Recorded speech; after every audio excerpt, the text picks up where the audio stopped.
парка кучето кавалер Сем среща красиво куче кавалерче на име Бела. От този момент започва неговото любовно приключение. Сем и Бела играят в парка с качайки след цветен фризби, хвърлен от техните стопани. В този момент те започват да споделят незабравими моменти заедно. При залеза в парка Сем и Бела седят рамо до рамо на одеяло, а стопаните им се наслаждават на спокойствието около тях.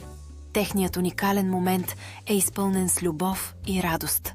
Сем и Бела изследват красивата цветна градина в парка, радостно размахвайки опашки и миришейки на ярките цветя около тях.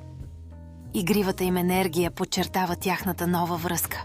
Снимка на уютен момент, в който Сем и Бела се гушат на меко място в тревата, изглеждайки щастливи под сянката на голямо дърво.